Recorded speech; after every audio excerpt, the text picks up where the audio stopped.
Hey guys, this is Katane Fox playing a new game. It's called Trick and Treat visual novel, and I will be playing this in English. So here you just see setup, extra, start, load, and quit. We're going to be starting a new game.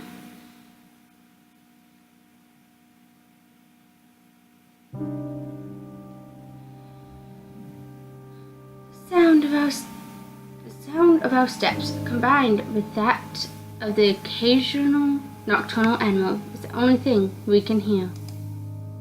It's terribly dark in this place. The dense vegetation makes it impossible to see the sky or light from the moon. Our flashlights are the only things that light up our way. At times like this one begs to not run out of battery. Okay. We woke without knowing what we are really looking for, or better said, for no reason. We are just a group of boys bored with our lives, trying to create a lasting memory on this night instead of just staying home doing nothing. Today is October 31st, All Hallows Eve, or better known as Halloween. 3 young men walk through a dark, but up until now, nothing special forest, me being one of them. We are doing it to prove our courage. It's too bad there isn't a girl here to see how brave we are.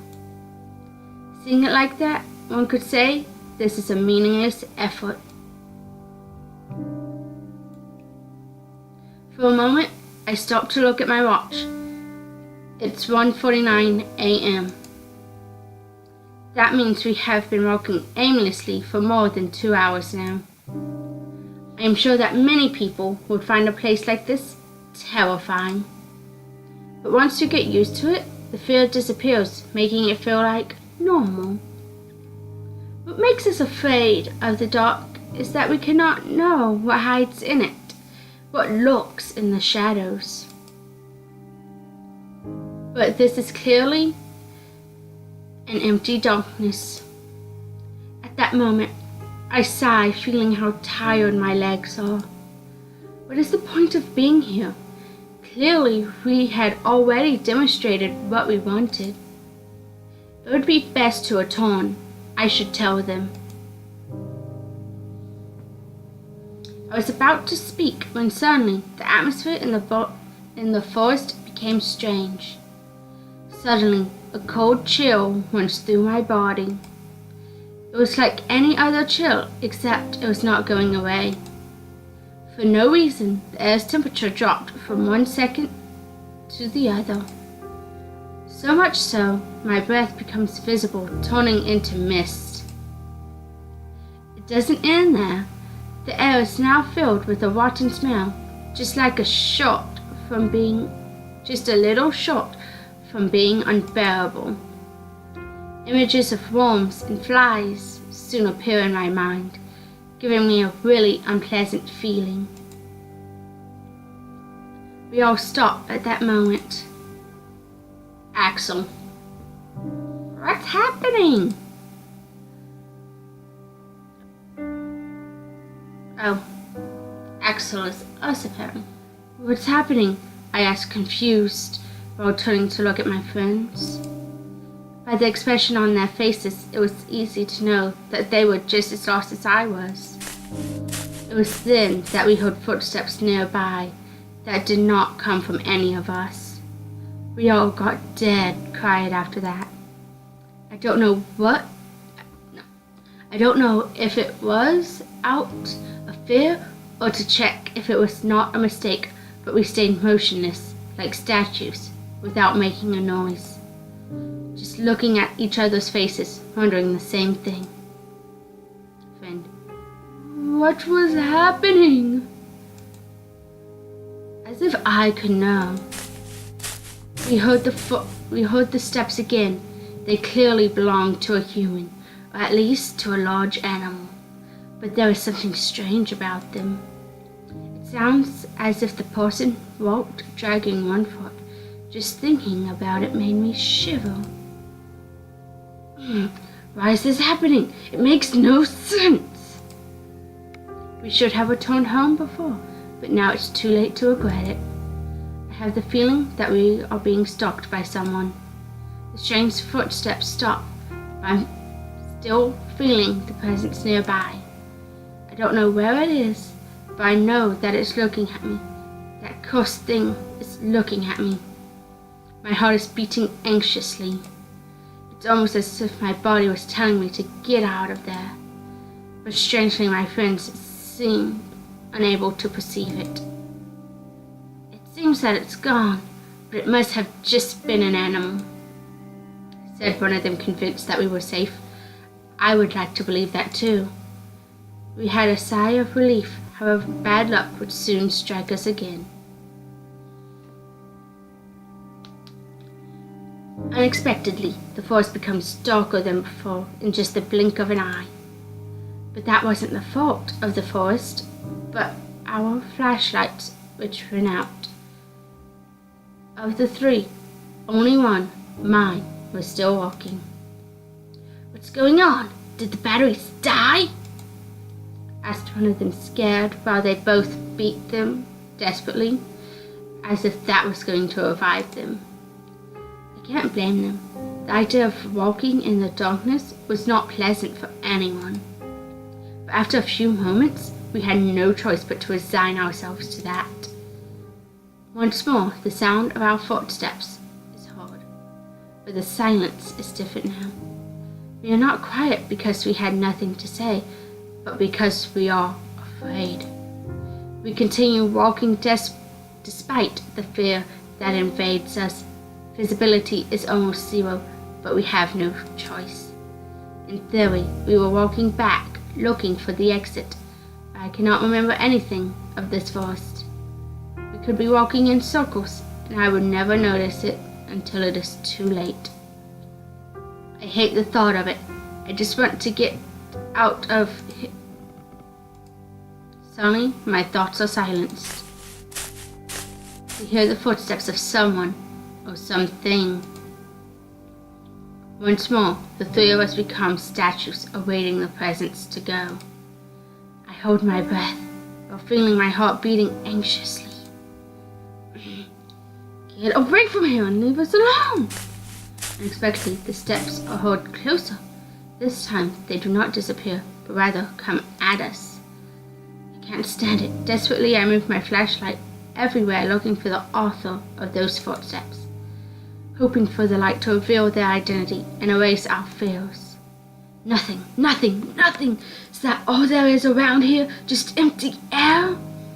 My anxiety grows with each failed attempt. I refuse to believe that it was a ghost. Suddenly, when I move the flashlight again, I see a silhouette. I could not distinguish what it was, but for a moment, the light revealed something. Quickly, I point to the same place, only to discover it was gone. I held my breath anxiously. It was not an illusion. I am so sure that I saw something. It was then that I hear something nearby. Without even thinking, I aim the right light towards that place. What I found leaves us paralyzed with an expression of disbelief on our faces. It is a white cat with eyes of an intense red, which stands before us. Oh, it's so cute! How could you be scared of that little baby thing? Her look is not the friendliest, to say something. Somehow, I get the feeling it's a female cat. Suddenly, she lets out a thunderous meow that leaves us terrified. Oh, that just makes it look cuter. It sounded more like a lion roaring than a simple cat. The echo of her meow is heard throughout the forest, making it sound more sinister than it should be. It was then that suddenly an inexplicable force hit us three.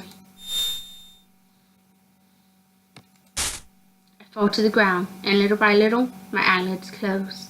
The fatigue becomes unbearable. I lose consciousness on the ground of the forest without knowing what was going to happen with me. Okay, this is going to be the interlude before night falls.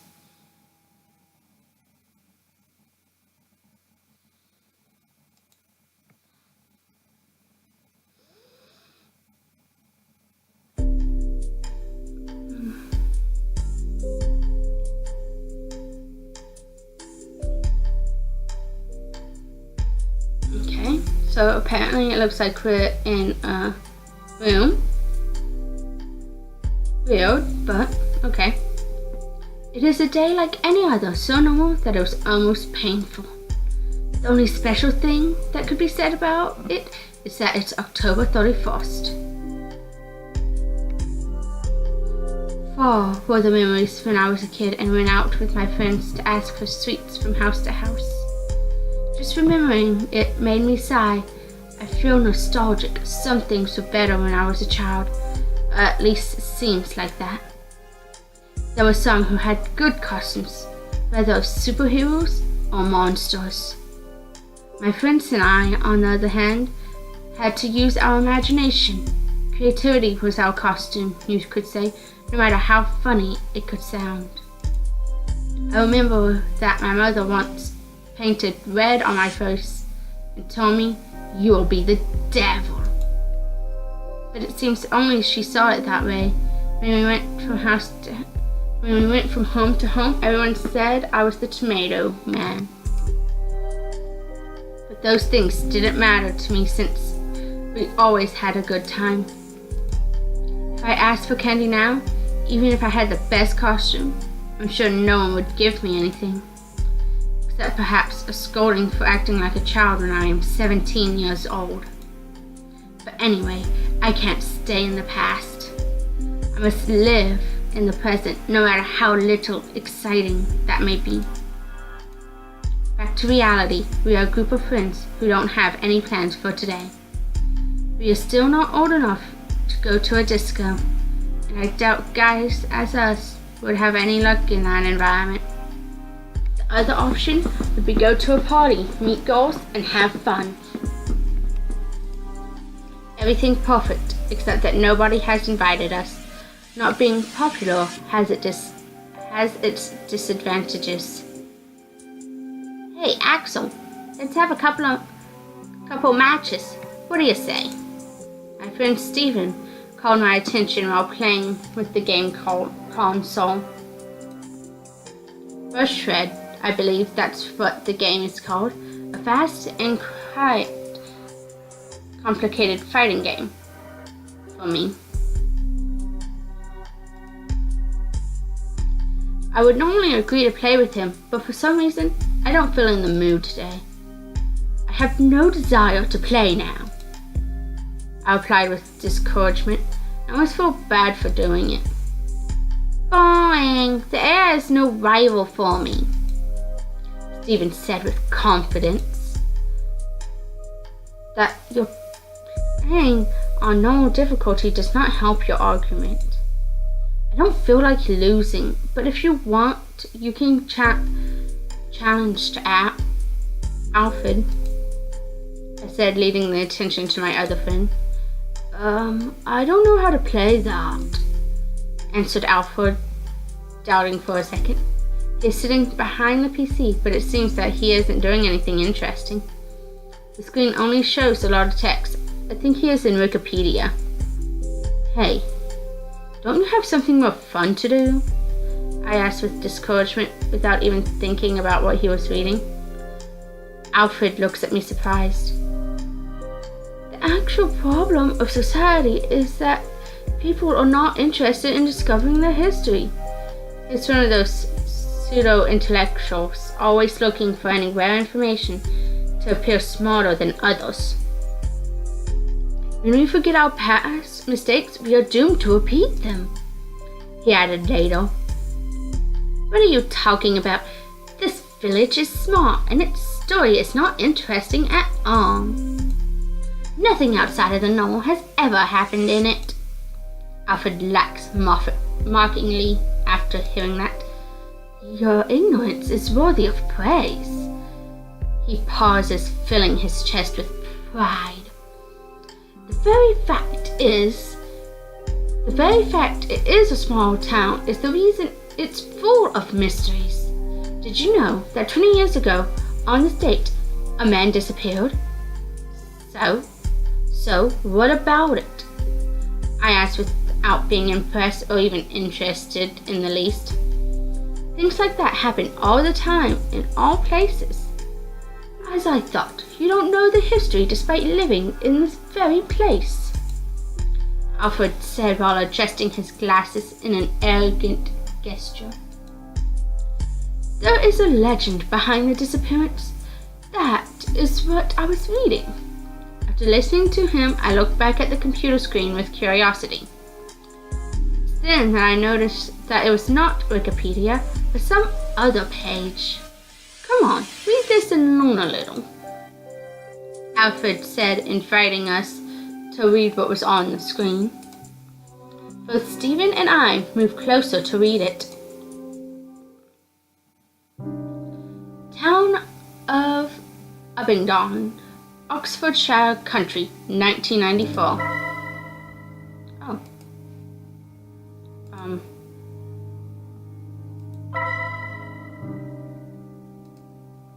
I came to this town with only 4,000 inhabitants to support them in an investigation. Truth is that never in my life have I seen something this strange. I won't say your typical detective-ish nonsense, that I have seen thousands of strange things in my life. I've seen many crimes, yes, some difficult to solve, but all of them were human. Even if you don't know how they managed to perpetrate the crime, you know that they are people like anyone else. In this case, I don't think I am able to say the same thing. Truth is that I can't understand what happened. I was called for the disappearance of a man named Matthew Graham, 23 years, single. The last time he was seen, he was returning home from a Halloween party. He had drank alcohol, but was still sober. Or at least that's what witnesses said.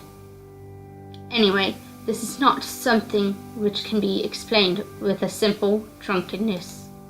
He apparently got lost on the way home and decided to enter the forest called Oakwood. It had rained yesterday, so the ground was wet and muddy. We could easily find his traces, which were leading deep inside the forest. Apparently, he walked for 3 hours before stopping. I say stop, but the truth is, we don't know what happened then. The tracks suddenly ended up in a clearing in the forest, and that's all. There's no evidence of struggle, no other trace, or pieces of clothing on the ground. There was no blood, no more footprints, or anything else. The depth of his last footprints and the position they were in indicated that he was still walking. At no point he stood still.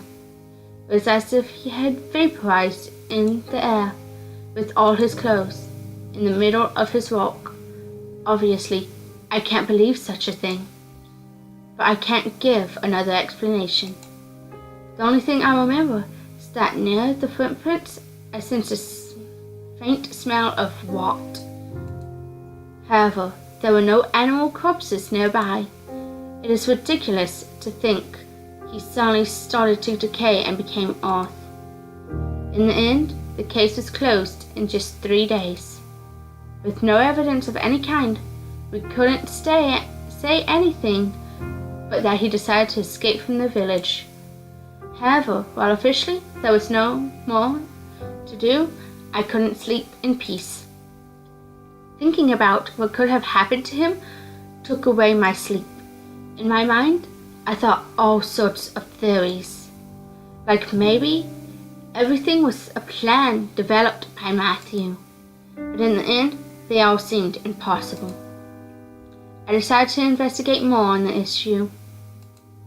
I searched the town for similar stories, and to my surprise, I found 4 more, all young men. The story was always the same. They walked into the forest alone, disappearing without trace. Even more curious is that all of them disappeared on the same date, October 31st. But there is more, a detail that completely eliminates the possibility that there is a killer or kidnapper behind this. And that is the separation of the years. Roger Bacon disappeared in 1924. Mitchell Smith disappeared in 1867. Jason Black disappeared in 1813. And the worst of all, Oswald Taylor disappeared in 1707. It simply couldn't be possible. My curiosity led me to dig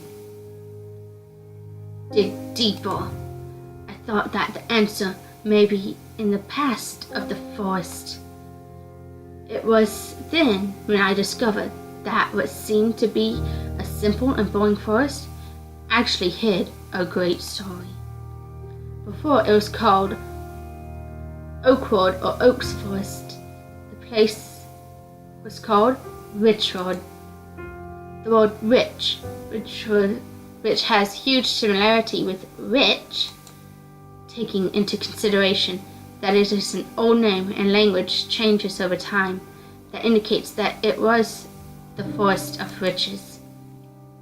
Apparently, more than 400 years ago, the people of the village believed riches lived in the woods. Unfortunately, almost all the information is already lost. They were stories told in voice, without a properly written record.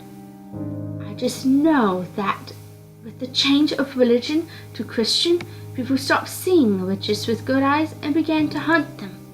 Apparently, the last one before her death cast a curse on the forest, which even today should continue to exist. Anyway, obviously, I cannot accept something like that as the answer. In the end, I had no other choice than accepting that each one of them escaped from the village, using the legend of the forest to make it look like it was something supernatural.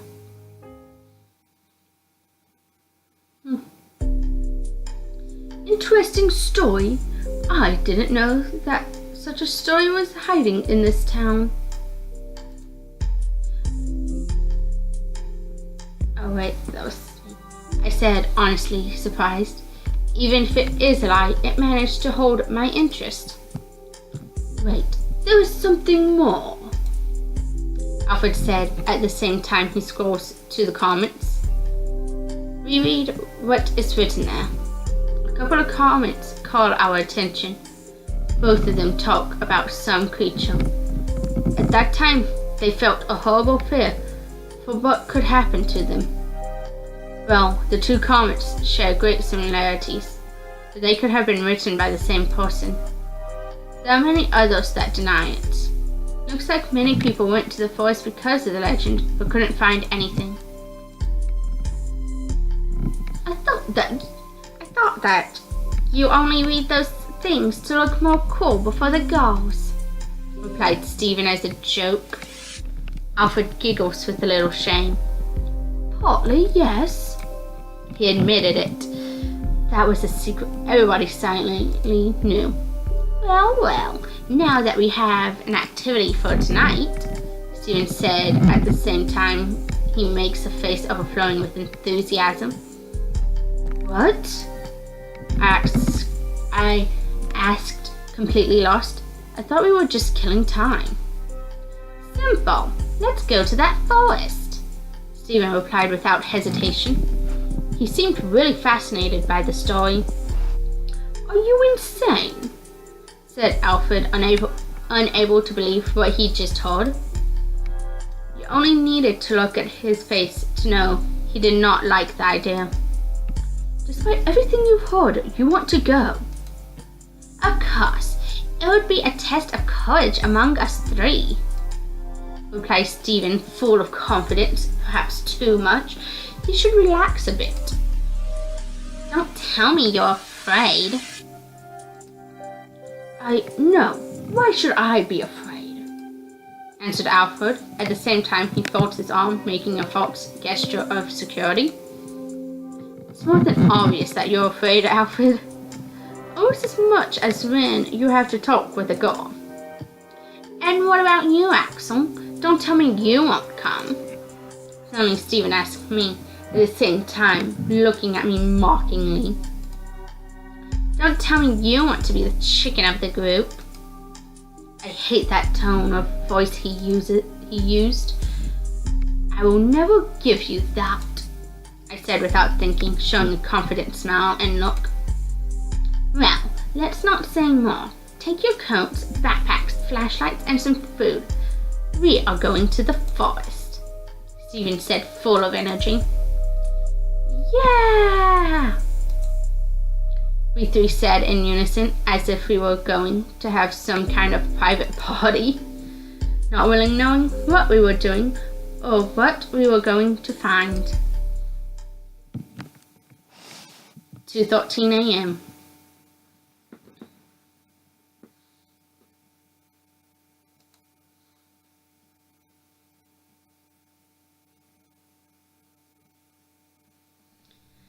I awake completely confused, not knowing how much time had passed. My head hurts like hell, but I can't blame it.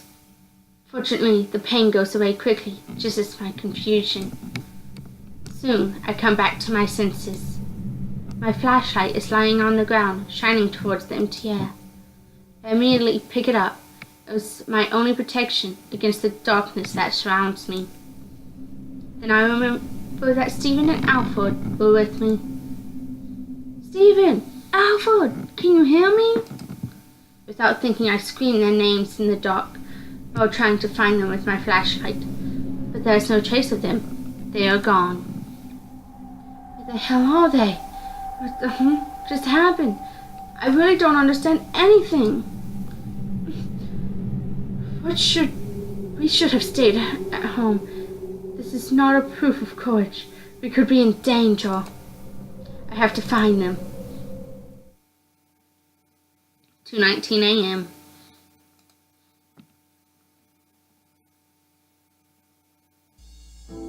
Little time has passed since I started to look for my friends, and I already can't stand this place. I'm going crazy in this forest. The darkness that covers it is unnatural. It is the darkness that steals your own sanity, replacing it with anxiety. To make it worse, the air is damp and cold as in winter, carrying a strong, rot smell, as if there were corpses of animals hidden throughout the forest. The atmosphere in this place is oppressive. With every step you take, it makes you feel more uncomfortable. Since I started to look for my friends, I felt like something is watching me, but there is nothing. I sigh with my voice full of frustration. I just want to get out of here. I continue walking, devoid of any hope. No matter where I look or how much I walk, I find nothing. I cannot even hear the sounds of animals. Rather, it seems they are already dead and rotting. No, I have to calm myself, I said to myself. I stop for a moment to rest. I breathe deeply, but the rotten air of this place does me no good. Immediately, I start to cough, as if I had something stuck in the throat. Shh, shh, shh. What am I going to do? This cursed forest seems endless, and even if by miracle I could escape, I cannot abandon Stephen and Alfred. I'm really screwed up. Again I sigh, feeling on the verge of tears. My frustration is building up, but I have to do my best to keep calm. If I fall into despair, then there is no doubt I'll be joining the list of missing persons. In the end, I decide to keep walking. Step by step, I should get somewhere. I At least I was convinced that staying in the same place would not do me any good, even if it was only to deceive myself, feeling that I am doing something. I wanted to continue walking. Time passes without any changes. Only the sound of my footsteps can be heard. Knowing that as soon as you stop, you will be surrounded by a dead silence. It's good incentive to keep walking. But my legs were already hurting. Suddenly, I hear a crack at my feet. Instantly, I take a step back and look below to see what made that sound. What is this? I whispered to myself, surprised, discovering that I had stepped on an animal bone. I believe that it's from an animal, although I do not rule out the possibility that it belongs to a person. But for my own good, I prefer not to think about that. An expression of anguish is drawn on my face. It is best to ignore it. I have to keep walking. Suddenly my flashlight reveals something. Without hesitation, I point towards there again. Kitty! Only to realize with the surprise that it is the white cat. The one from before, which made that awful meow. But this time, I find it lying on the ground. It appears to be fainted and is wounded. Then, what should I do? I am going to pick her up. I'm going to pick up the cat. It is best to continue walking without her. That cat is dangerous. It's her fault that I ended up in this place and my friends are missing. But even knowing that, for some strange reason, I can't help but feel sorry for her. Even if it is unnatural, it is still an animal. I then bend down to see her closer. She is unconscious, and there is a thin line of blood coming from her mouth. I'm a real idiot, I said to myself at the same time I cleaned the blood from her mouth with a handkerchief that I had with me. Fortunately, she doesn't wake up. I then close her mouth, making her appearance a little better. Now she seemed to be peacefully sleeping. Oh, pick up the kitty. Take the kitty with you. I think it was like wanting you. With the way it acted, I think it might have warned them. I mean, it's cat. It's adorable. After a long sigh, I decide to pick her up carefully. I don't know what the powers of this cat are, but if she brought me here, maybe she can return me to my world. With her in my arms, I decide that the best thing I can do is to continue walking. Yay, kitty! 2:31 a.m. Okay guys, I've been playing this for a while now, so I'm going to end this playthrough right here. For now, I know it's a lot of reading, but it looks like it's only going to be choices and reading for now. But I hope some of you do find it enjoyable. I know a lot probably won't, but for now, this is Katani Fox, signing out.